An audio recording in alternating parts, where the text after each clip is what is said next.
There is a picture in your mind when you think of the Pacific Northwest: fog clinging to evergreen crowns, salt sour wind off the ocean, cedar-smoked air around a late-night campfire.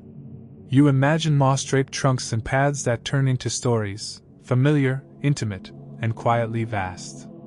Now, imagine that same landscape seen from a place human eyes rarely reach, the cold, indifferent vantage of a satellite, thousands of kilometers above. From that removed altitude, everything looks smaller, arranged, geometric. A road becomes a silver thread, a river is a dark vein, and occasionally, an impossible shape appears, a hidden pattern the size of whole neighborhoods, a long straight edge in a world of curves, a ring perfectly centered in a valley, a rectangular terrace etched into a mountainside that should be impossible without heavy engineering. Those are the images that have sent a ripple through the scientific community, the images that promise revelations and leave us with deeper, stranger questions. You and I start in different places, you with the expectation of old-growth tranquility, I with the images that tilt that tranquility into mystery. But we meet here, looking up from the ground at patterns only satellites had seen until now. This story is not a dry catalogue of coordinates, it is an invitation. It's an exploration shaped like a documentary narration, clear, cinematic, and intimately human. It asks you to stand at the edge of what we think we know and peer over. It promises shocks, but also patience. Some secrets are noisy and bright, others cough smoke and then close their mouths. We begin with a small, stubborn fact: human eyes, on foot and even in small aircraft, miss the macro. Satellites, with their broad view and persistent gaze, pick up repetition, alignment, scale. In the last decade, a handful of high-resolution commercial images and a few leaked geospatial datasets have painted a picture of the Pacific Northwest that looks, at a glance, like a map of human industry. Long, straight cuts across forests that hint at roads and pipelines, but on closer inspection stubbornly refuse to be modern infrastructure. Some of these forms are kilometers long and perfectly straight. Others are nested geometric terraces the size of soccer stadiums carved into hillsides. The shapes sometimes align with ancient shorelines, sometimes intersect the mouths of rivers, sometimes pass imperceptibly through ground that local maps mark as uninhabited. Scientists, archaeologists, geophysicists, remote sensing specialists have spent countless hours arguing over whether these shapes are natural, agrarian, ritual, or the residue of modern activity disguised by time and vegetation. The more they analyze, the more the images bother them. They are, at once, eerily deliberate and maddeningly ambiguous. And because these patterns exist where indigenous histories are deep and living, the conversation becomes more than academic. It is a conversation about memory, respect, and who gets to tell the land's stories. What you'll hear in the pages ahead, or more properly, the long paragraphs ahead, because this is meant to be listened to, not skimmed, are mysteries told as if we are walking a coastal bluff at dusk. Each segment will unspool a site, its first flash on satellite imagery, its tangled relationship with local oral histories, the precise measurements that make engineers scratch their heads, a handful of artifacts or survey results that suggest human work, and then the theories that multiply like shadows as soon as daylight retreats. There are competing ideas here. Some experts see signatures of ancient monumental architecture, others read the same images as the slow hand of geology, and others suspect clandestine modern alterations made for reasons we can only imagine. There is no single answer that binds them all. When I say we, I don't mean scientists as a monolith. I mean you and me and the constellation of voices who will both argue and wonder. And yes, there will be mythic flourishes, references to lost tribes and giants. But these will be framed not as fact but as the cultural language we use to render the uncanny sensible. Picture yourself walking the foggy trail at dawn, the scrim lifting from a ravine, the ground releasing a smell of wet stone. That is the place where evidence becomes story, and story becomes human. Now, let me be candid about the promise I made at the outset: big revelations and unanswered questions. Those are not contradictory. Some revelations are small. A charcoal fragment dated to 3,200 years ago, a man-made terrace visible only because drought lowered canopy cover, while others are seismic in implication. a pattern of linear features repeating at intervals that suggests planning at a scale we didn't think existed here. And yet, for all the data, we end each night with the same ache. Some secrets simply refuse to be closed. They offer hints: a charcoal layer here, a cluster of work stones there, a curve that matches nothing else on the map, and then silence. That silence invites imagination, and imagination is what this story cultivates, but always tethered to evidence. We will walk through 6 to 8 mysteries, structures visible from space, large enough to be felt as shifts in the land itself. Each will be described with dates and cultures where possible, with measurements that astonish, with competing theories laid side by side, and with a humanizing close that asks you to imagine being there. Each will leave you with a line that insists on the unknown. Because the unknown, when shared, is a kind of invitation. Before we move on, a short note on method and ethics. These patterns touch living places, some of them within the territories of Coast Salish peoples, Chinook communities, Nuuchanoth, Haida, Tlingit, and others whose names carry stories older than maps. In every case where research has been conducted, modern investigators have had to navigate not just data but relationships. There are papers and there are petitions. There are colleagues who argue purely from satellite reflectance curves and elders who speak in seasonal cycles. This story does not claim ownership of anyone's memory. It retells with the humility of a narrator who knows their voice is only one among many. When you hear dates, 3,200 years before present c. 1500 BCE, or roughly 1,200 CE, understand they are provisional anchors. Radiocarbon calibrations shift, stratigraphy is reinterpreted, and oral histories refuse to be shoehorned into a single timeline. That ambiguity is part of the wonder, and it is precisely why we are compelled to look up from the moss and see what the sky has already seen. If you're ready, imagine the first sight: a lowland basin along a river that threads from mountain to sea. The satellite image, taken in late summer when deciduous leaves thin to a ghostly lace, reveals a rectangle the size of a small town, its edges unnaturally straight, its corners right-angled against a slope where right angles should not be. From above it looks like a basement plan of a city, but on the ground there is only indistinct vegetation, a handful of stone outcrops, and a scent of iron in the soil when you dig. The size and orientation suggest intent on a grand scale. The rectangle measures roughly 600 meters by 400 meters, with inner subdivisions that repeat at consistent 12-meter intervals. Those numbers matter. 12 meters is too precise for random erosion, too repetitive for mere agricultural terraces created by subsistence farmers over centuries. When geophysicists ran ground-penetrating radar, they found anomalies, shallow linear resistivity contrasts that suggested compacted fill, possible buried stonework, and at certain points, what looks like a sunken plaza. Dating proved maddening. Charred botanical remains pulled from a shallow test pit returned a radiocarbon age centered around 1,250 years before present, calibrated to roughly 700 to 800 CE.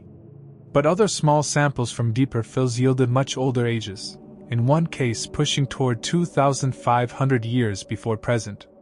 How do we reconcile a plaza that seems to have been tidied by hands at intervals stretching across a millennium?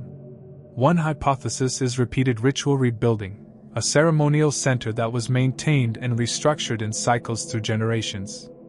Another reads the mix of dates as evidence of palimpsest, a newer structure reusing an older mound, while a third theory suggests depositional processes predated human use and were later adapted.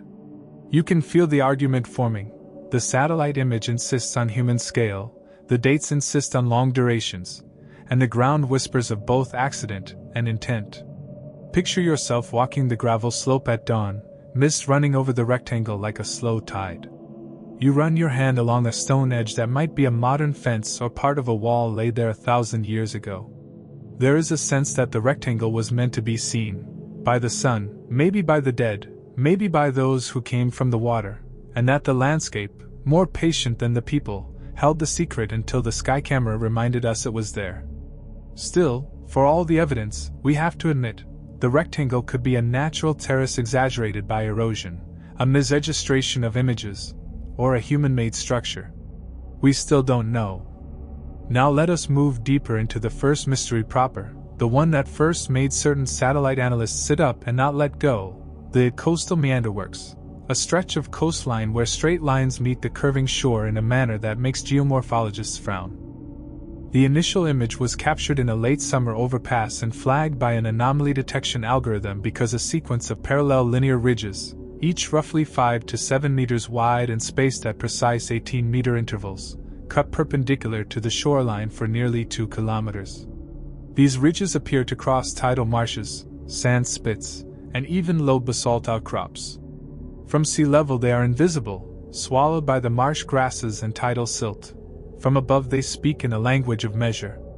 The scientific team who first published on them, a small consortium that included a remote sensing specialist, a geomorphologist, and an indigenous cultural consultant, reported measurements in a paper that read like an engineer's notebook, ridge height variances between 0.8 and 1.6 meters, consistent spacing suggesting deliberate placement, linearity maintained across varied substrates. The dates are maddeningly variable. Trenching at 2 accessible points yielded evidence of human compaction, peat layers with charcoal lenses and fragments of worked shell indicating periodic human activity. Radiocarbon dates clustered around 1,100 to 1,400 years before present for the upper lenses, with older basal peat yielding ages that suggest a landscape long in formation. Culturally, the site sits within traditional territory of groups who, in recorded oral histories, speak of engineered fish traps, clam gardens, and tidal management, technologies that are beautifully adapted to complex coastal ecologies. These practices, known to researchers as mariculture engineering, can create terrace-like features and manipulate sediment in subtle but long-lived ways. Could these parallel ridges be an advanced form of ancient fishery infrastructure? That is one compelling hypothesis. But here's where it gets tricky. The ridge's scale and the uniformity of spacing are unusual when compared to known clam gardens and fish traps. Most clam gardens influence sediment accretion over tens of meters. These ridges extend for kilometers in a straight, errorless line across changing topography. Remote sensing spectral analysis of the ridges shows a different vegetation signature than the surrounding marsh, consistent with altered soil salinity and compaction. Some engineers have suggested that the ridges could be the traces of ancient levees or causeways built to control tidal flow at large scale, perhaps a communal effort to manage estuarine fisheries with engineering sophistication not yet fully appreciated in the region's archaeology. Another improbable but sensational theory, popular in online forums and even whispered in some office corridors, posits that the ridges are the remains of geoglyphs, large-scale landscape art meant to be seen from height, perhaps aligned to celestial events. That idea is problematic in several ways. It assumes an aesthetic purpose for a labor-intensive enterprise in a region where survival and resource management would have been more pressing, and it depends on a viewing platform, height, few would have had. Yet the geoglyph hypothesis persists because the straight lines look intentional in a manner that seems to mock more conservative interpretations. Adding fuel to debate were small, dramatic finds. At certain low tides, shell-midden exposures revealed workstone pieces that might be weights or anchors. In one trench, an arrangement of post holes in a tight grid suggested a former timber platform. If verified, a timber platform grid, in combination with engineered ridges, suggests a scale of landscape management that hints at social organization beyond small, transient bands. Some anthropologists read these signs as evidence of a large, sedentary population engaged in complex, collective mariculture, an alternative social model in a coastal world often thought to be organized in small household-based groups. Others caution against overinterpretation. Post holes can be ephemeral, stone tools can be transported, and the sea rearranges everything. The looser and more conservative readings emphasize palimpsest and episodic construction, that these were not continuous projects but episodic modifications responsive to climatic fluctuations like the medieval warm period or episodic social need. And now the sensational elements. Local lore recorded by oral historians includes references to great walls that held back the tide, and stories of ancestors who walked the newly created flats and found pools full of fat fish. In one late 19th century ethnography, a problematic colonial source that must be handled carefully, An elder is quoted, through a translator, describing long banks as straight as a knife that were the work of the old ones. Because colonial-era transcripts are filtered and often unreliable, the ethnographic note cannot be taken as proof, but it is a thread that draws modern researchers back to the human dimension of the ridges. Picture yourself walking a spit at dawn, the ridges a low skyline against the tide. In the mist, gulls call like distant instruments. You reach down and feel compact, fibrous soil where the surrounding mud is loose. There is a faint line in the peat where charcoal smudges the profile like an underlined sentence. Imagine being part of a community that built these ridges, the hands, the ropes, the knowledge of tides, or imagine instead a river's long work, the slow sorting of sediment into mechanically regular bands that would only appear deliberate when seen across kilometers. Now, let us be fair, not all the data fits the human engineering model neatly. Some sections of the ridges abruptly stop at erosional breaks, others are crosscut by modern culverts and drainage ditches that complicate interpretation. There is also the question of maintenance. If these ridges were functional, who maintained them, and how did their social organization support that labor? The archaeological record is frustratingly thin on those answers.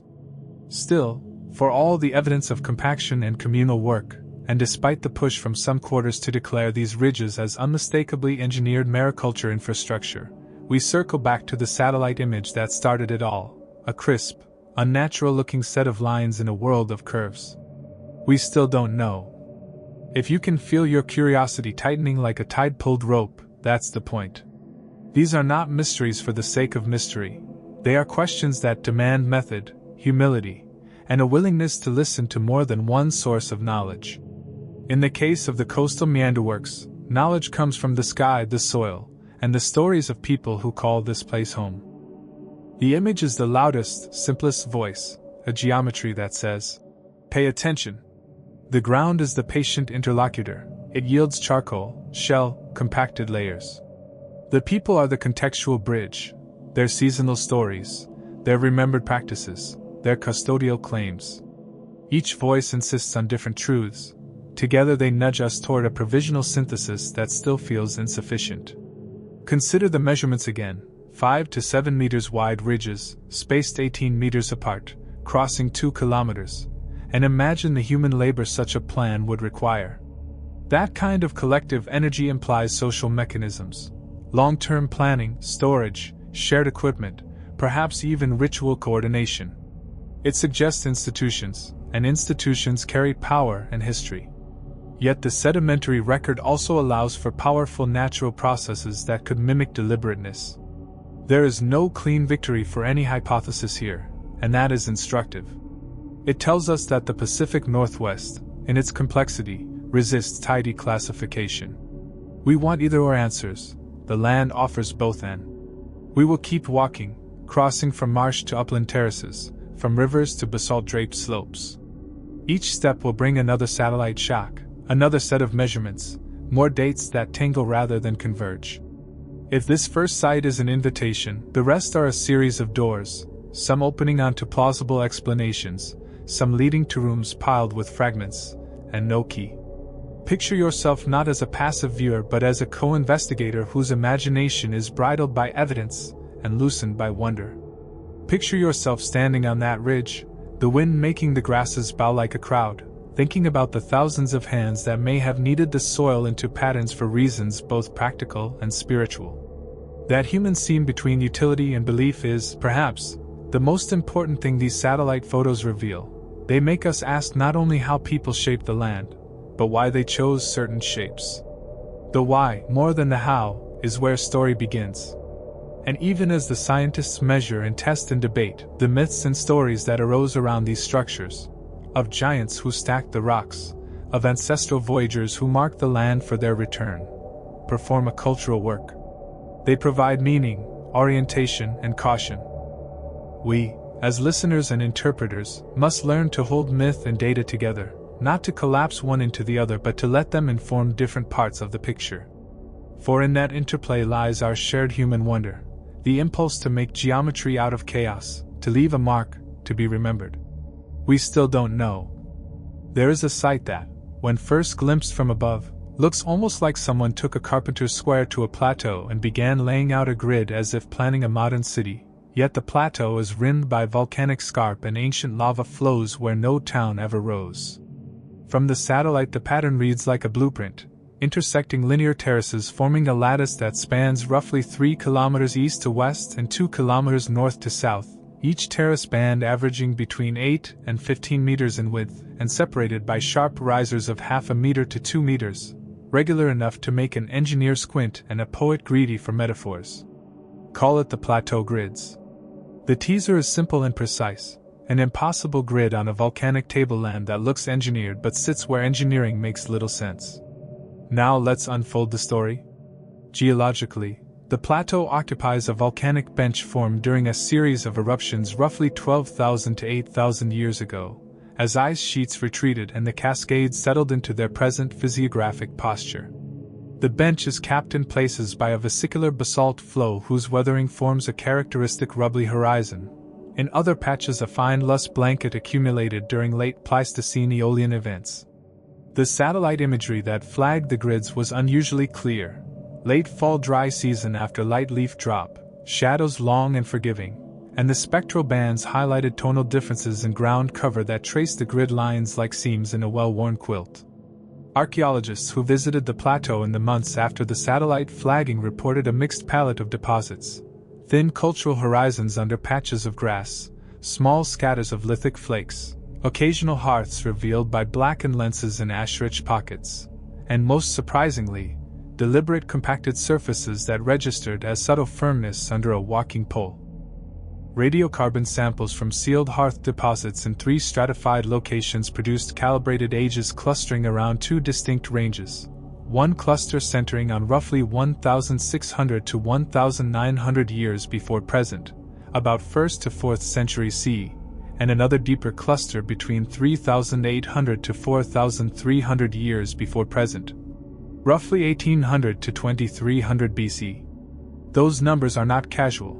They suggest episodes of use separated by more than a millennium, perhaps separated by long cultural transformations or by climatic intervals that encourage return and reoccupation. The terraces' regular spacing and consistent compass orientation, remarkably aligned within 3 degrees of true north across the entire grid, amplify the sense that this was not accidental. Measurements matter. When you pace a terrace band and find it measures 12.1 meters, then another 11.8 meters, then 12.4 meters across a kilometer, you realize you're in the presence of repeatable planning. Repeatability begs social organization. Field crews recorded artifact distributions that complicate a simple interpretation of plaza or agricultural terrace. The scatter of lithics is uneven, concentrated along certain corridors that correspond to the lighter tones in the imagery, corridors that, when mapped, form nodes at grid intersections.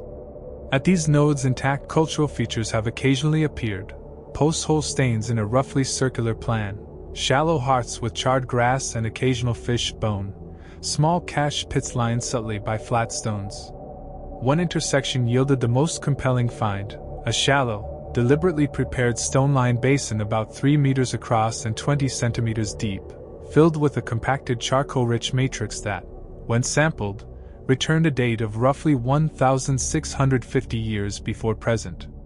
The basin's fill contained microscopic plant remains consistent with tuberous storage plants, and seed residues that might be consistent with camas or other regionally important flora. Could these basins have been storage features or part of a complex food processing landscape? That is one interpretation. Another piece of evidence that piqued curiosity was a thin veneer of crushed white minerals along many of the terrace edges. Microanalysis later identified the mineral as a high magnesium calcite, not a local outcrop, and likely transported. The presence of a non-local mineral as an edging treatment suggests deliberate selection and possibly ritualized boundaries. Still, we must be cautious. The calcite could have been derived from a now-buried Paleolake bed or transported by wild animals. We mustn't let desire for narrative outrun the patience of evidence. Several competing hypotheses emerged in the early debates. One school, composed of archaeologists specializing in landscape modification, suggested the grids are a hybrid of agricultural and settlement planning, an elaborate system of raised garden terraces interleaved with compacted communal areas used for food processing, storage, and gatherings. In this model, the terrace widths correspond to planting beds large enough for root crops rotated seasonally, while the compacted nodes served as workshops or storage. The fact that intersecting nodes show hearths and post-hole evidence supports a model of periodic aggregation, seasonal meetings of dispersed households that came together for cooperative harvests and social ritual. This hypothesis draws support from ethnographic analogues up and down the coast and into the interior. Engineered gardens, camas prairies, and controlled burning are practiced in the region to this day in some communities, showing sophisticated management of plant resources. Proponents argue that the grid scale would be understandable in a society with dense seasonal aggregations. Managing runs of camas and other perennials over a large contiguous area would require coordination and maintenance that could produce regular patterns visible from above. But here's where it gets tricky. Another group of researchers, geomorphologists and remote sensing skeptics, pushes back hard. They argue the grid's regularity is a product of contrasting erosion processes acting on different lithologies and soil horizons.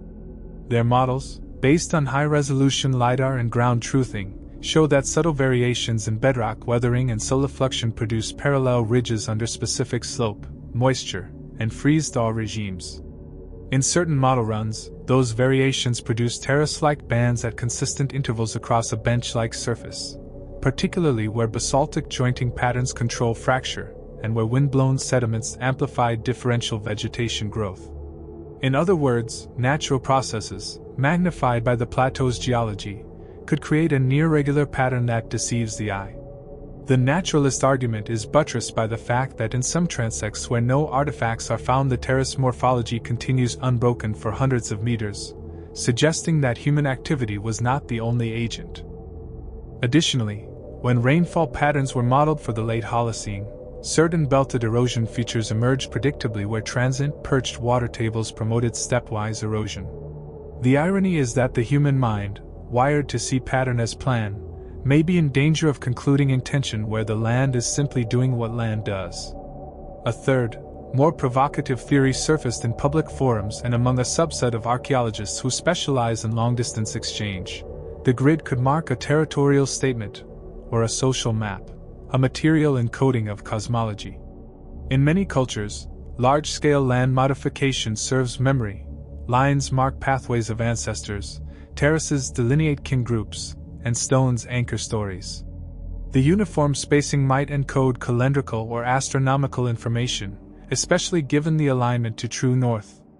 If the grid corresponds to a cosmology, say, a division of the world into regularized, sacred parcels, then the calcite edging and stone-lined basins could be boundary markers and ritual foci.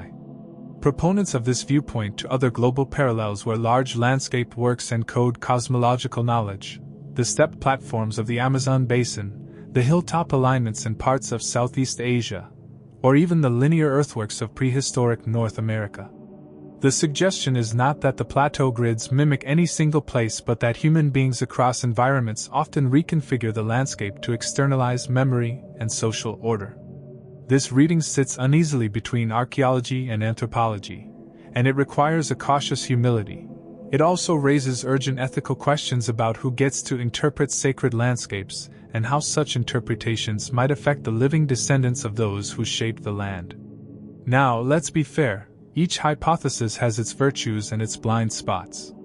The agricultural model explains material residues like tuberous plant remnants and compacted terraces but struggles with the sheer regularity and breadth of the grid. Would a garden system need such exactitude? Perhaps, if it were coordinated across several communities with rules about parcel size and labor divisions. The geomorphic model shows convincingly that nature can and does produce surprising regularity, but it cannot easily explain the stone-lined basin packed with charred plant remains or the non-local calcite edging occurring at many intersections. The cosmological map model explains the calcite and certain ritual features, but it risks projecting symbolic purpose onto practical engineering. Each model, in short, pushes the conversation in useful directions while refusing to be decisive. There are other surprises. In a dark corner of the grid, beneath a shallow overhang, crews found a cache of worked shell beads and a small, well-made toggle possibly fashioned from whalebone. The beads stylistically resemble coastal exchange items known in the region dated to about 1,700 to 1,900 years ago, suggesting long-distance networks of trade and communication that reached into coastal maritime economies. That is a crucial piece of evidence. If the plateau was being used by people connected to maritime trade, then the grid might have been a seasonal inland complement to seafaring life, a place to gather, process inland resources, and trade. Conversely, the presence of coastal trade goods in an upland context could reflect the mobility of people, their seasonal cycles as they moved between river estuaries and upland hunting grounds. The whalebone toggle, a remnant of deep-sea voyaging culture, carries a mythic weight in the narrative. To imagine such a tuned object placed in a cache up on a volcanic terrace is to imagine the convergence of oceanic voyaging and interior land use, a mingling of worlds that complicates the simple binary of coastal versus inland lifeways. Picture yourself standing where that toggle was found, the wind combing basalt fragments. Imagine holding a small piece of whalebone that crossed channels to arrive at this unexpected place. The mind reaches for story, a returning chief laying down a token, a bridal exchange, a ritual deposit marking a covenant. Those stories are powerful but provisional. As the debate widened, a remarkable interdisciplinary study emerged, one that blended archaeobotany, micromorphology, and geoarchaeological analysis. Thin-section studies of terrace fills revealed layered sequences of compacted ash, trampled sod, and occasional lenses of burned organic matter. Phytolith assemblages suggested repeated processing of grasses and possible cultivation of a grass seed crop that leaves little macrofossil trace. Soil chemistry showed elevated phosphate values in the compacted nodes and along some terrace margins, consistent with long-term human occupation and waste deposition. Moreover, stable isotope analysis of charred plant remains suggested that some plants had been enriched by low-level manuring or nutrient management. In short, there was a body of physical evidence that, when read together, pointed toward human modification, compaction, nutrient enrichment, and repeated burning, hallmarks of managed landscapes. Yet these patterns were not ubiquitous across the grid. Many stretches showed none of these anthropogenic signals, and others were clearly dominated by natural processes. The result was a nuanced picture, a partially human-shaped landscape superimposed upon a naturally banded plateau, with the human hand accentuating pre-existing forms. There are mythic elements too, and they matter because they reflect an imaginative ecology that the scientific record alone cannot capture. Local oral histories recorded in the 19th and 20th centuries, again through colonial records that require careful interpretation, tell of a long house of the land, where ancestor caretakers arranged the grasses in lines and marked the seasons with stone and ash. In one story, elders spoke of a great traveler who carved the plateau into beds so that his descendants would always know where to plant after the long rains. In another, the grid is the footprint of giants who walked the mesa and whose sandals left grooves filled by later peoples. These mythic accounts do not map cleanly onto the radiocarbon dates or the calcite edges, but they perform an essential function. They tie the grid to living memory and remind researchers that a landscape is always more than the sum of its measurable parts. When modern archaeologists propose models of agricultural intensification, when geomorphologists suggest folded erosional histories, when cosmologists speculate about sacred cartography, the local stories sit beside these theories like patient elders. We must listen. Now imagine walking one of the terrace lanes at twilight. The grid extends to the horizon, a faint corrugation in the land that feels like ribs underfoot. In the hush, you can almost hear the echo of people moving, the scrape of feet, the low voice of a leader calling, the crack of a hearth. You kneel at an intersection and find a shard of pottery not typical for the region, tempered with a shell that suggests coastal connections, and you cup a small burned seed with the tweezers and smell the ash, sweet grass, and something like roasted root. In that moment, the grid stops being a pattern on a screen and becomes edible, tactile, and embodied. That is the magnetic power of these sites. They translate satellite geometry into human biography. But even as the sensory detail invites story, the data keep us honest. There are still uninterrupted stretches where erosion has erased features, and in places modern livestock trample what might have once been edges. There is a constant worry about preservation. Exposure to weather and human activity will destroy the subtle signals that could have anchored interpretation. Political and ethical questions complicate matters further. The plateau grids lie within territories claimed by living indigenous nations, and those nations have diverse perspectives. Some elders encourage archaeological investigation if done in partnership and with respect for cultural protocols. Others reject excavation on the grounds that disturbing certain places violates sacred responsibilities. These are not mere formalities. They are concerns about stewardship, knowledge control, and the consequences of revealing certain places to public gaze. The calcite edging, the hearths, the caches. To some, these are ancestors' places that should remain undisturbed. To others, careful study can help reclaim histories that colonial narratives have erased or obscured. Researchers must therefore negotiate access, consultation, and in some cases, the refusal to excavate. These negotiations influence what we can know and how quickly we can know it, and they are themselves part of the story, a story about power, memory, and who has the right to decode the land. Still, for all the compelling pieces, the basin dated to 1,650 years before present, the whalebone toggle, the calcite edging, the compacted surfaces, definitive answers remain elusive. The most responsible current position among most researchers is synthetic and modest. The plateau grids likely represent a palimpsest of natural terrace formation and human modification. At some times people accentuated and used the terraces for food management and social gathering. At other times the land worked itself into terrace-like morphology without human input. Periodic returns, trade interactions, and ritual behavior layered cultural traces atop a backdrop of geomorphic regularity. It is a satisfying middle ground only until you realize that, likely, is not certain, and that the most intriguing questions remain. Why this particular orientation? Why the precision in terrace widths? Who organized labor at scales that could produce repeatable bands? Was there a social memory that mandated uniform parceling?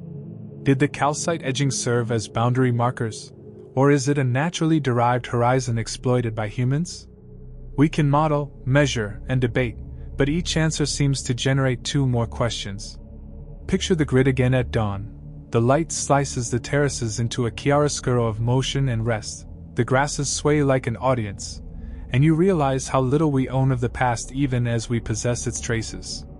And so we are left with a lingering rhetorical image that keeps investigators awake and inspires the public alike, that of people, perhaps related by kin or by contract, perhaps strangers who came together in season, marking the land with lines that lasted longer than any single life.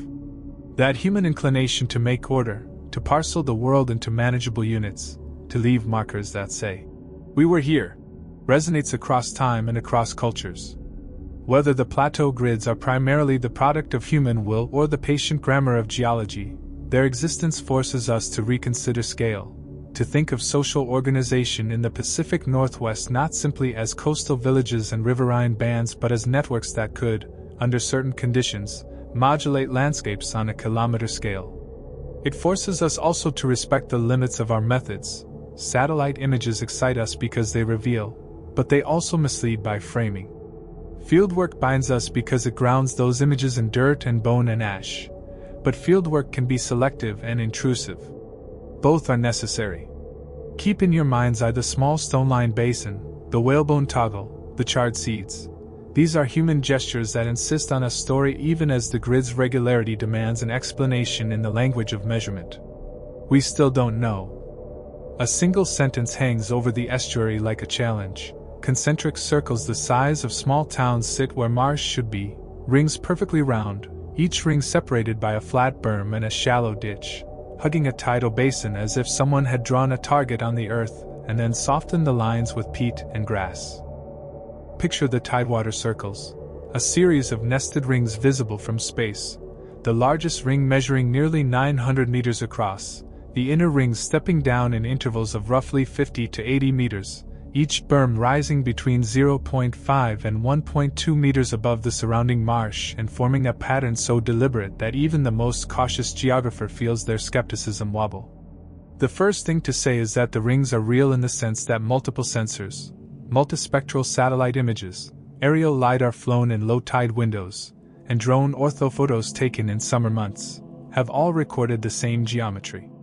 When researchers overlay historical charts, some faint traces appear in 19th-century survey maps as odd hummocks, but nothing like what modern high-resolution imagery reveals. The rings had been invisible or dismissed when viewed at ground level. From below they dissolve into hummocks and tangled cordgrass. From above they are a revelation, concentric order in a living, tidal landscape. Geologically and ecologically, the site sits within a broad estuary shaped by post-glacial rebound and centuries of sediment accretion. The estuary's central basin is a low-energy depositional environment where fine sediments and shellfish settle at slack tide. In such settings, small variations in plant colonization or human agitation can create persistent microtopography. The circled formations occur along a low shelf that regularly floods and drains, creating an ideal environment both for productive shellfish beds and for subtle landscape manipulation. Field teams reach the site cautiously, navigating tidal schedules and soft ground. Once on site, they found that the berms are composed of layered peat, sand, and shellfish, in many places intentionally piled and compacted. Test cores showed clear human signatures, thin lenses of charcoal, compacted shell layers, and occasionally, tiny fragments of worked bone.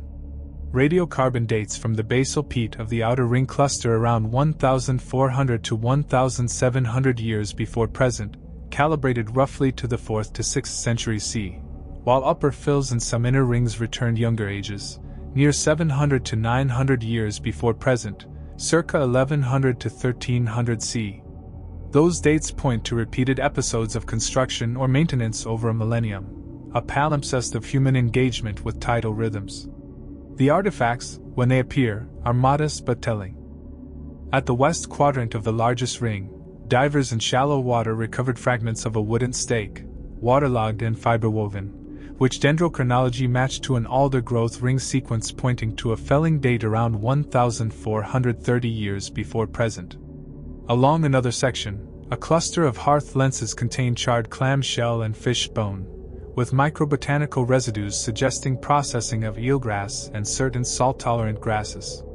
Small abraded pebbles found along the berm crest show were consistent with use as net sinkers or weights, and a handful of decorative shell discs, perforated and smoothed, suggest some form of personal ornament or token. None of the finds are monumental. In fact, their ordinariness is significant. The circles appear to be the product of sustained, everyday labor, work that required collective effort but not the mobilization of large, centralized coercive power. That realization pushes us into models that emphasize communal engineering and ritualized resource management rather than imperial construction. Multiple, sometimes overlapping theories attempt to explain why someone would build perfect rings in a tidal flat. One well-grounded hypothesis argues for an engineered mariculture landscape.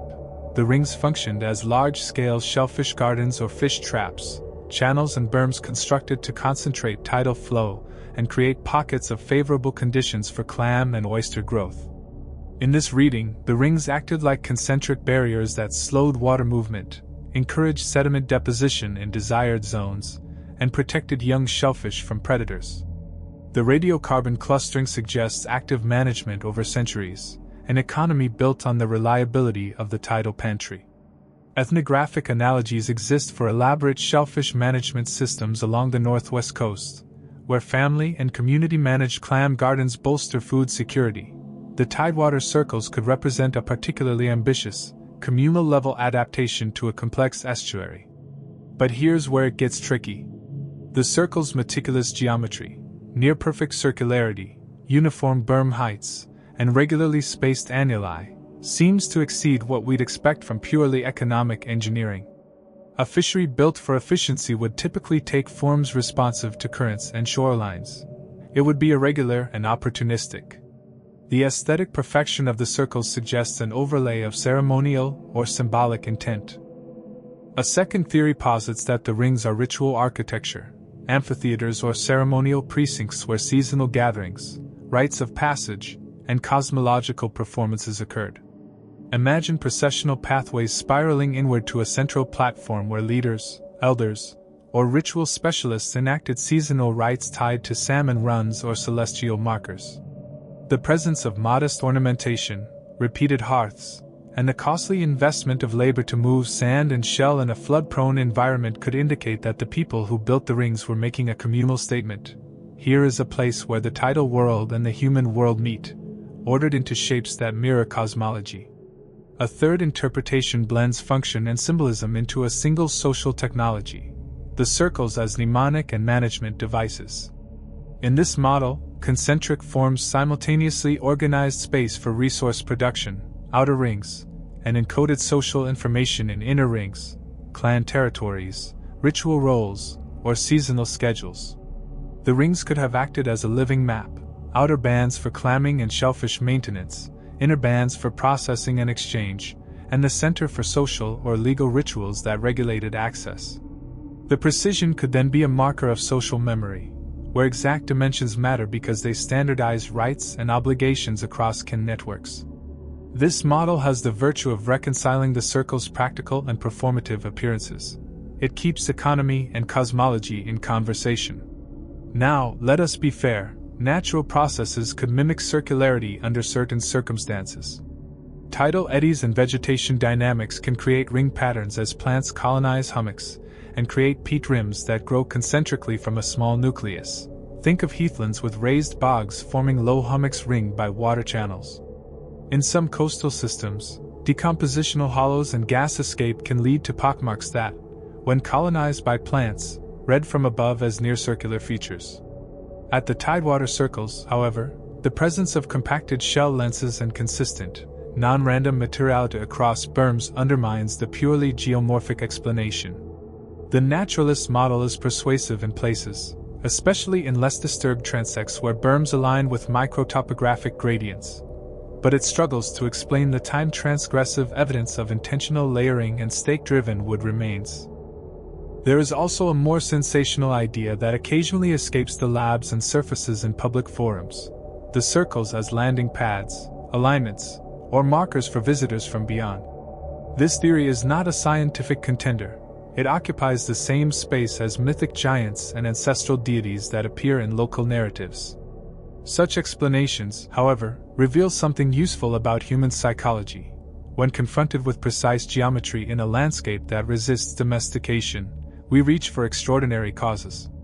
The myths that surround the rings, stories recorded in oral histories that sometimes speak of the old ones who walked in circles like the tide itself, or giant rings where the sky people landed, are not, of course, literal testimonies of non-terrestrial craft. They are cultural morphologies, imaginative ways of encoding experiences that modern eyes might misread as alien. In the anthropological sense, myth is not falsehood, it is a different language describing the same uncanny human encounter with the landscape. Archaeologists took pains to move carefully, both ethically and methodologically. Excavations were kept minimal and focused on test pits to recover datable material and to characterize stratigraphy. Local nations were engaged early. Elders guided where excavation could occur and where rituals demanded that the land remain undisturbed. Those protocols shaped the research profoundly. In some sectors, work proceeded because communities consented and participated, while in others areas remained off-limits. A reminder that not all knowledge can or should be recovered by modern science.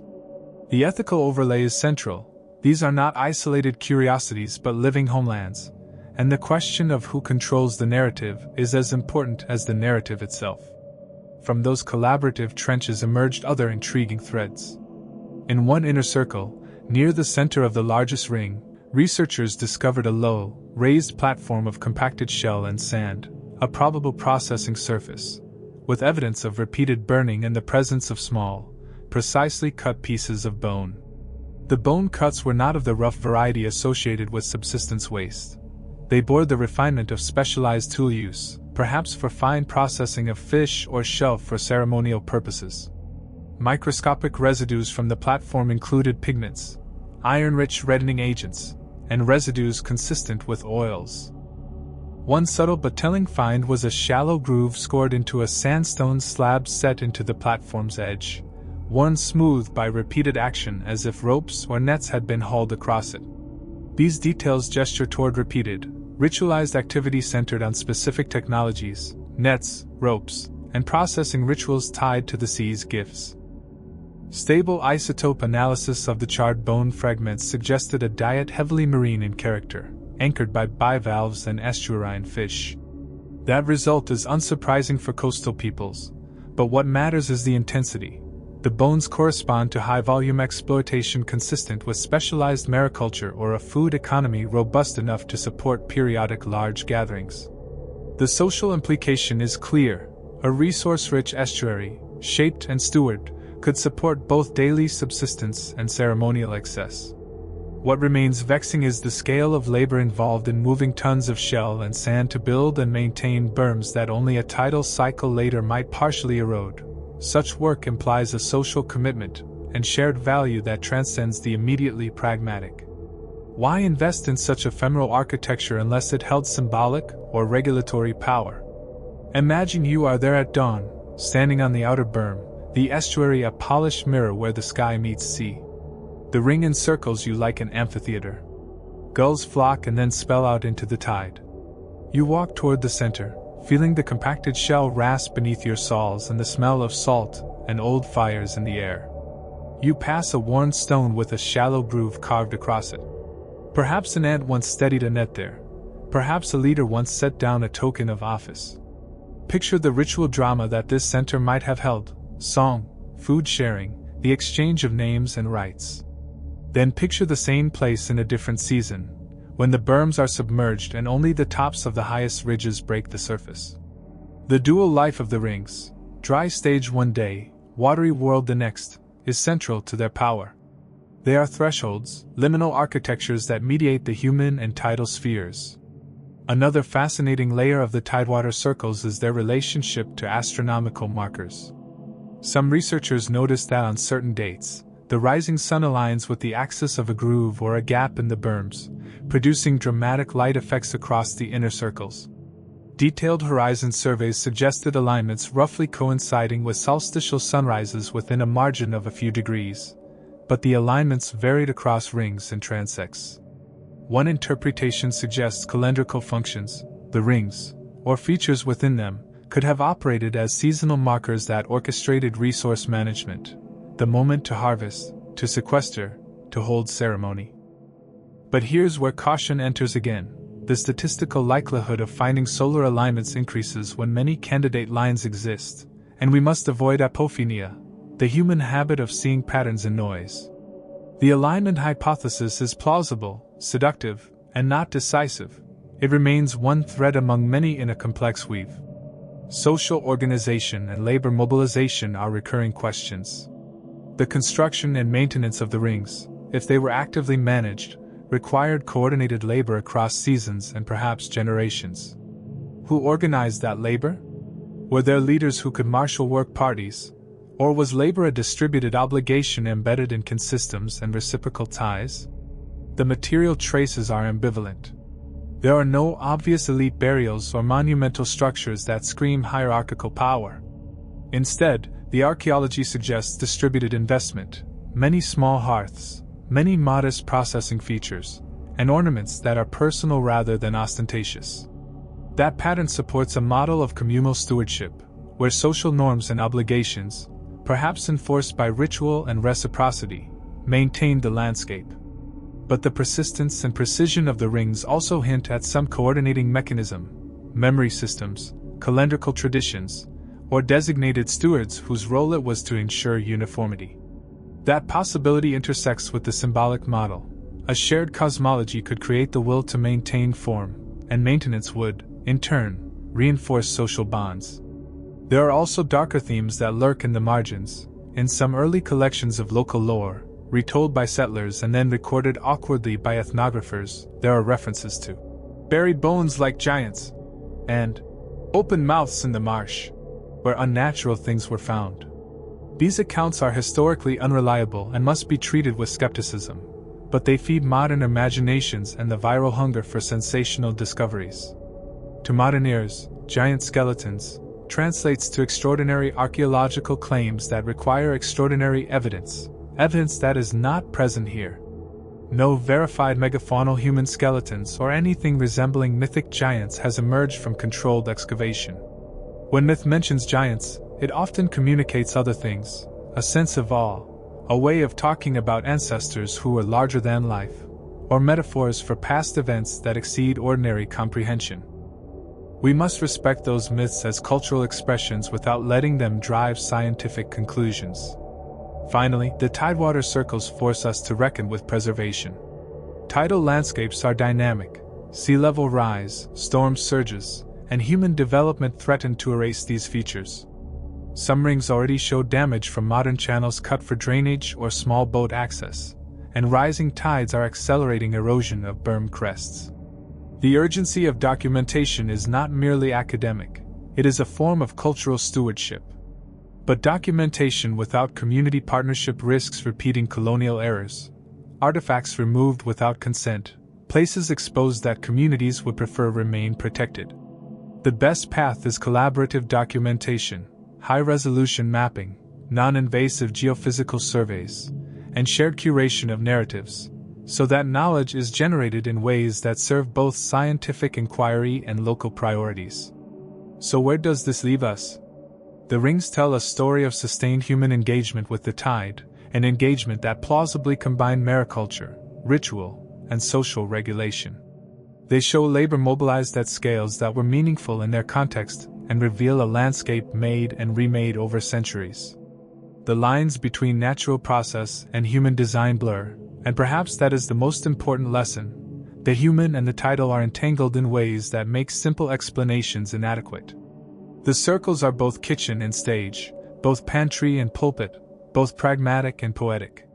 They ask us to imagine people who measured the tide with feet and song, who built with shell and song, who encoded memory into berms that rose at low tide like a heartbeat. Picture yourself standing at the center as the sun rises, the rings ringing faintly like a bell. Feel the wet air and the smell of old fire, and in that image let the work of interpretation breathe. We still don't know. There is a corridor of trees inland from a braided river where the canopy parts in a way that no one expected, a pair of parallel clearings, each a straight line cutting through old growth for more than 5 kilometers, spaced roughly 40 meters apart and linked by perpendicular glades at regular 400-meter intervals, forming something like a giant ladder laid across the forest. From the air the lines are startlingly clean, streaks of lighter green, occasional stumps or outcrops, and a rhythm that repeats as if a giant had peered down with a ruler and drawn paths for reasons both practical and ritual. Call this place the Forest Lanes. The teaser is direct, long, straight avenues through ancient woodlands that look deliberate in a world that is supposed to be wild. Geographers, foresters, and archaeologists were slow to accept the pattern as meaningful because logging, both legal and illegal, has been part of the region's history for a century. Straight lines through forest could simply be harvest roads or skid trails. But these lanes predate modern records, cut across contours in ways that make little sense for timber extraction, and when analyzed with a combination of LiDAR, dendrochronology, and careful on-the-ground survey, reveal a palimpsest of activity that pushes deep into antiquity. Geologically, the corridor sits in a zone of glacially scoured valley and colluvial fans, with a subsoil of compacted till overlain in patches by rich loess and alluvial deposits. The mature forest that cloaks it is dominated by Douglas fir, western red cedar, and occasional hemlock, trees whose age can reach many centuries. Aerial LiDAR revealed not only the straightness of the lanes but a subtle leveling of the forest floor within them. In places, the ground is unnaturally flat compared to the undulating humps of the surrounding root and rock. That flatness was the first clue that something other than natural tree fall patterns was happening. In subsequent field campaigns, crews carefully sampled stumps and living trees along transects for tree ring cores. Dendrochronology returned surprising results. For certain dead stumps embedded within the lanes, outer ring dates pointed to felling events roughly 1,100 to 1,300 years before present, and in other spots, older dates clustered around 2,500 years before present. The ring signatures were not the random spates of disease or wind throw but abrupt cuts leaving tool marks consistent with stone adzes and later with metal-edged tools and sections that correspond to known historic logging.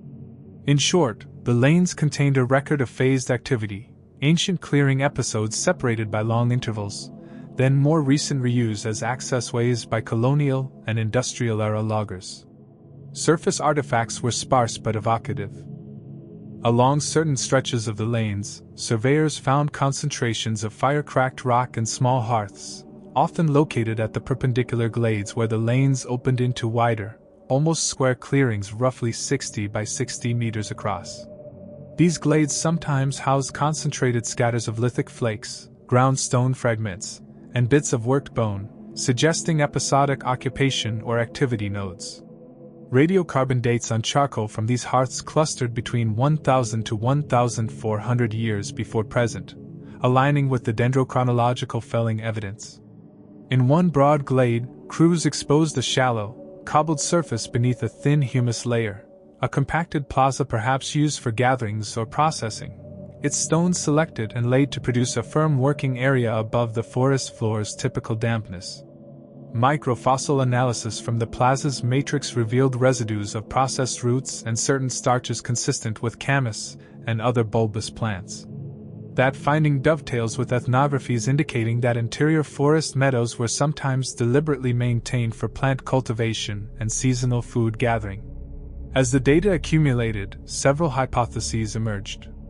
The first, conservative explanation reads the lanes as a complex of ancient travel corridors and resource management paths. Long, straight routes cut to ease travel across difficult terrain and to connect seasonal camps, productive meadows, and river crossings. In a region where dense underbrush and gnarly understory impede movement, the labor to clear and maintain straight pathways would be immensely valuable. Straightness could then be an efficiency measure. Shorter, more direct routes save energy and time for groups moving between salmon runs, camas prairies, and winter villages. The perpendicular openings, the glades, would function as rest nodes, places to dry fish, process roots, or convene for exchange. In cultures where direction and place name memory are crucial for seasonal movement, measured paths could act as mnemonic devices. Follow the lanes north until the big glade, and so on. This practical model is attractive because it aligns with the reality of mobility in forested landscapes and with the presence of processing debris at nodes. But here's where it gets tricky. The scale, orientation, and precision of certain lanes are difficult to reconcile with a purely utilitarian travel model. Some lanes cross ridgelines at angles that complicate travel, and in several cases the lanes traverse terrain where water would have pooled seasonally, requiring substantial construction, corded matting, raised boardwalks, or rock fill, to keep paths passable. Indeed, in several perpendicular glades archaeologists found compacted layers suggesting raised walkways, thin pallets of split cedar planks, now waterlogged and fragmentary, with impressions of cordage. The labor investment to construct and maintain such extensive raised walkways is not trivial. It implies not only the coordination of labor but also technologies for waterproofing and carpentry that speak to significant social investment. The question becomes, who organized these works, and why would they commit resources to paths that sometimes lead to seemingly mundane meadows or to river bends a few hours' walk apart?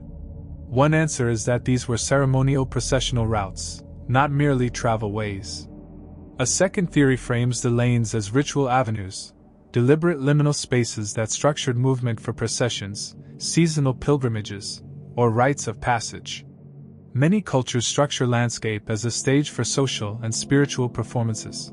An avenue carved through the forest can create the psychological effect of procession and boundary, transforming ordinary movement into ritual action. The glades, seen in this light, are stages and gathering spaces where ceremonies unfolded. The compacted stone plazas could be the sites of feasting, song, and legal exchange. The lane itself frames the approach. Ethnohistoric accounts from the broader Northwest document ceremonial processions that used cleared lines of travel and corded walkways to move sacred objects or to carry the deceased, and stories about ways of the old people, are common motifs. If the forest lanes functioned as such ceremonial axes, their straightness and maintenance gain new logic, performative clarity matters in ritual, and the precision of line becomes a social and cosmological statement. Yet another interpretation synthesizes function and symbol into a single social technology. In that view, the lanes were managed infrastructure that combined practical travel, resource regulation, and ritual authority. Imagine lanes as regulated corridors for seasonal movement, with strict rules about who could travel, when, and with what loads, enforced not by standing armies but by social norms, ritual obligations, and reciprocal exchange. The perpendicular glades would be nodes where authority was enacted, where rights were exchanged, fines paid, marriages contracted, or harvests shared. In this model, the physical precision is the outward expression of social precision. Measured lanes standardize movement, and create a shared spatial grammar that coordinates cooperative labor across a landscape. The presence of trade goods, such as occasional marine shell beads inland or obsidian flakes from distant sources, supports the idea of long-distance exchange intersecting with local regulation.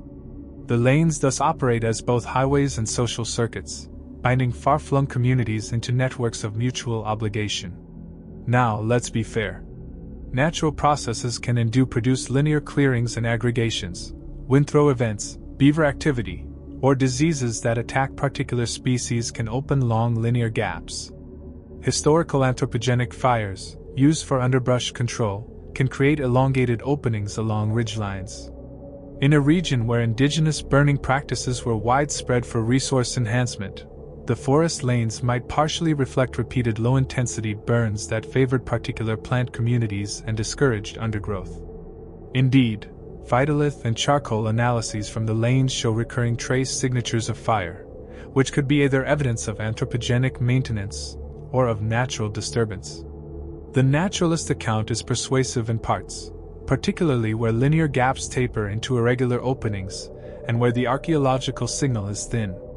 But the presence of stone-paved plazas, post holes hinting at structures, and plank impressions in otherwise undisturbed peat complicates a purely ecological explanation.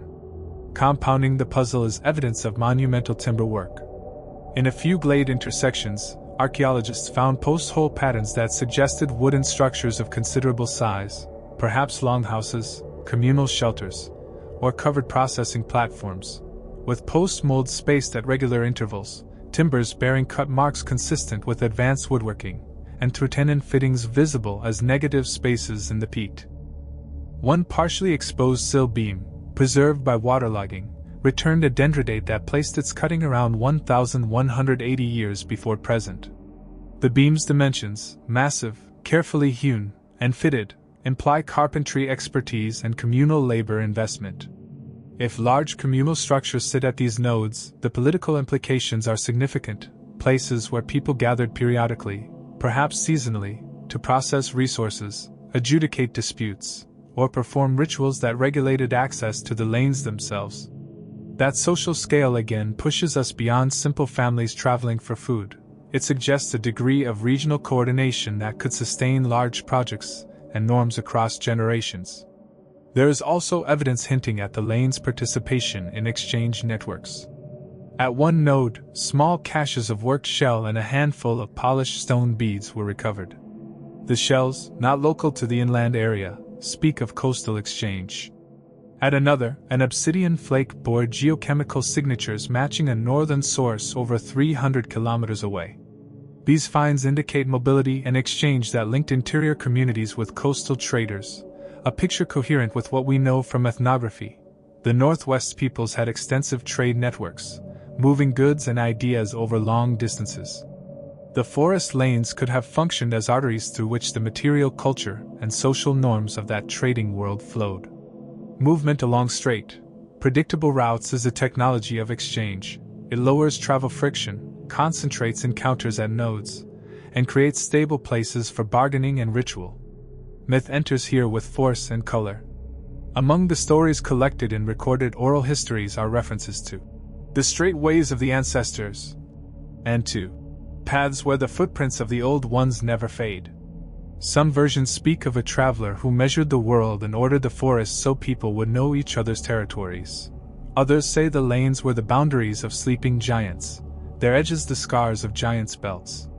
These metaphors express the human sense of magnitude. The lanes are big, they are old, they are not easily understood, and myth supplies a language to talk about that otherwise unmappable magnitude.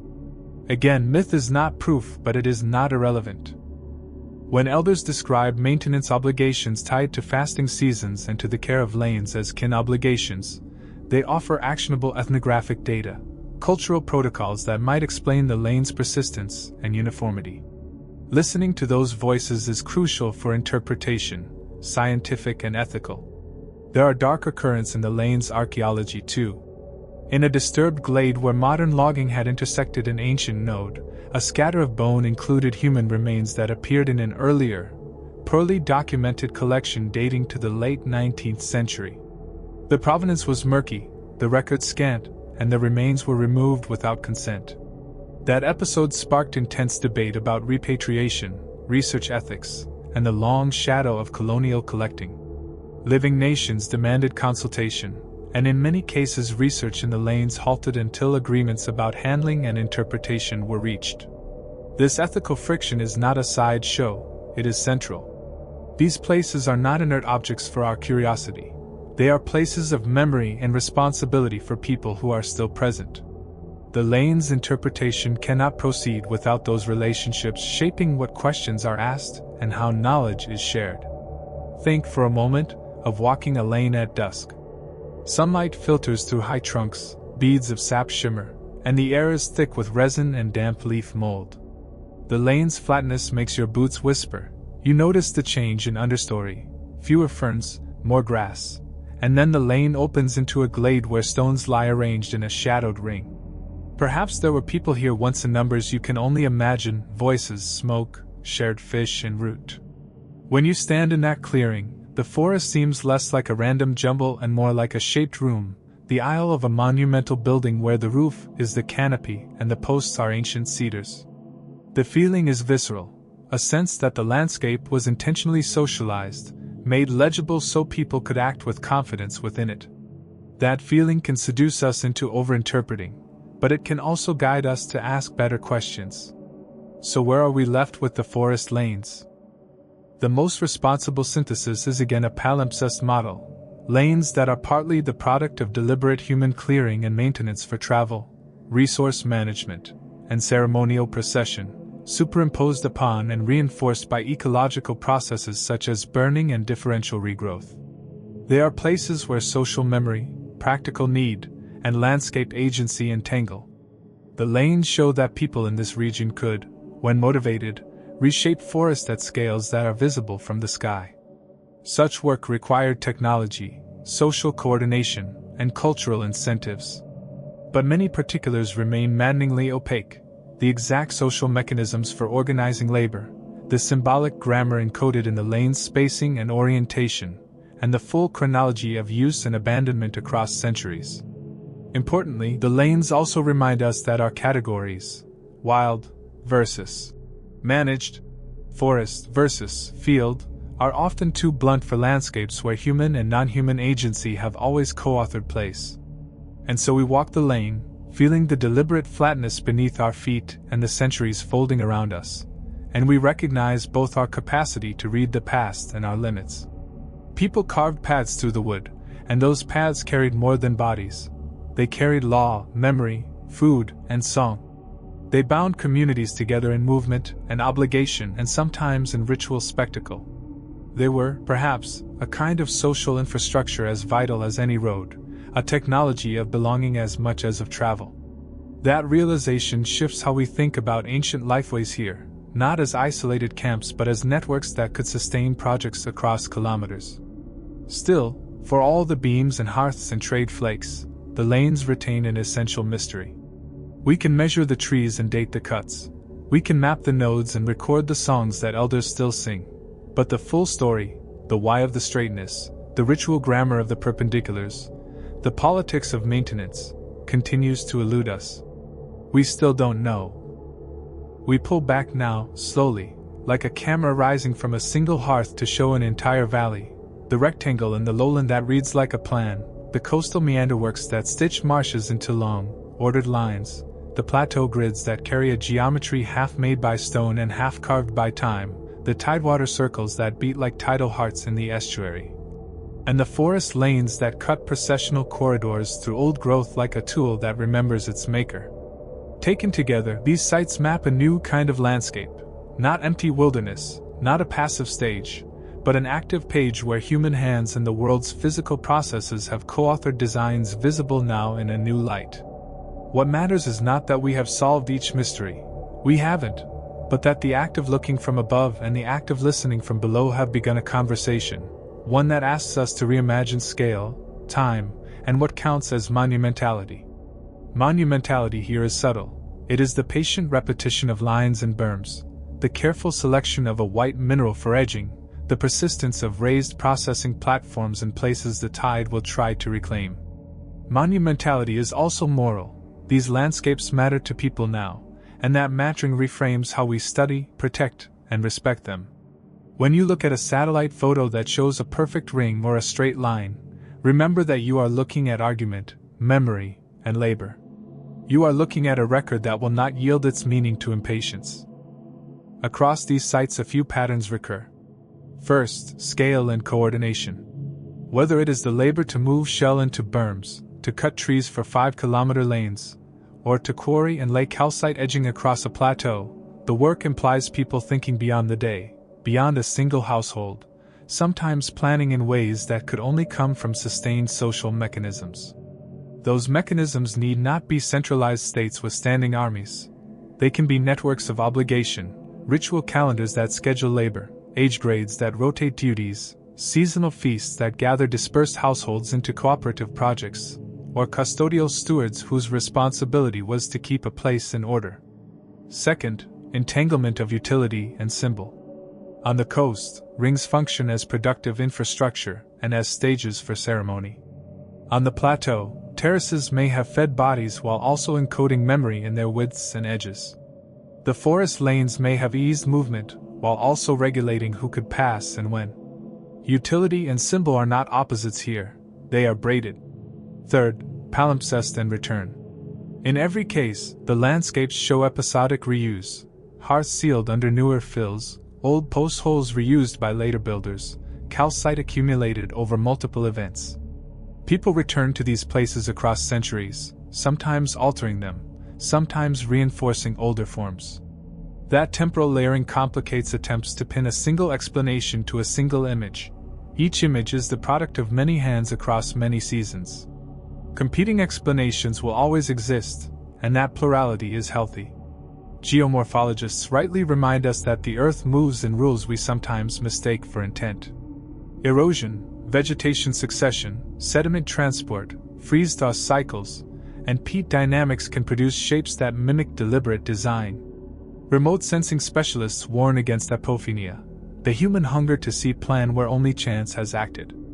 Archaeologists remind us to seek context in soil, artifact, and stratigraphy. Ethnographers urge us to listen to living traditions and to respect protocols about sacred places. Indigenous partners insist that interpretation cannot be extracted from the land without consent and without reciprocity. The best science is an uneasy synthesis.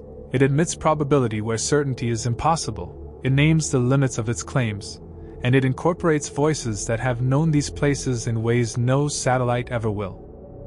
The result is not a single tidy answer but a layered account in which natural and cultural processes are co-authors.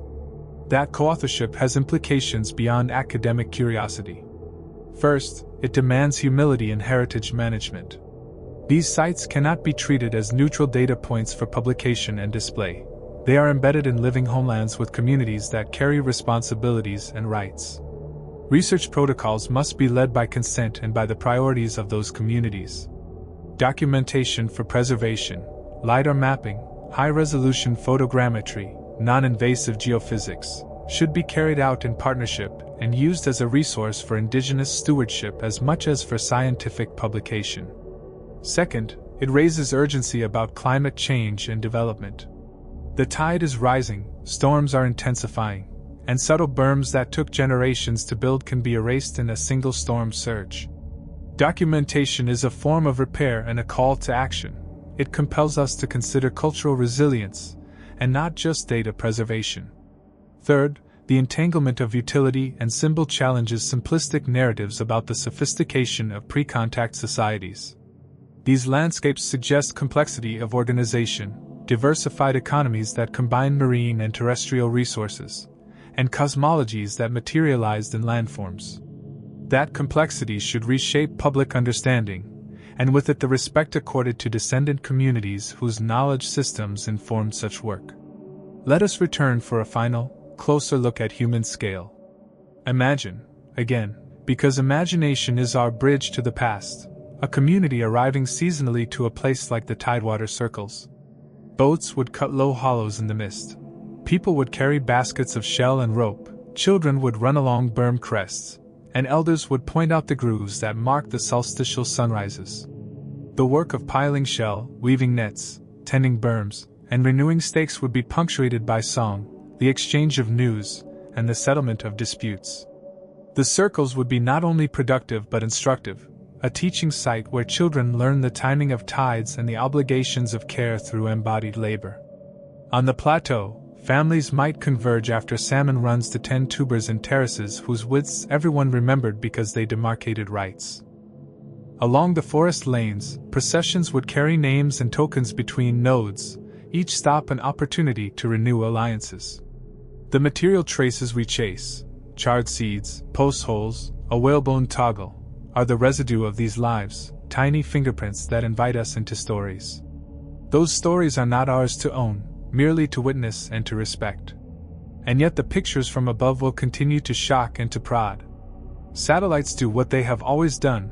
They see at a scale we cannot from the ground, and sometimes they spot things that were invisible or dismissed. Their clarity gives us new questions. Their persistence gives us evidence across seasons. But satellites do not replace the humility of local knowledge, nor can they read the grammar of ritual without interlocutors who carry that grammar in memory and practice. They give us frames, people give us meaning. What, then, do we keep? We keep the method of curiosity tempered by care. We keep the understanding that lines in the land are invitations to research, to stewardship, to partnership.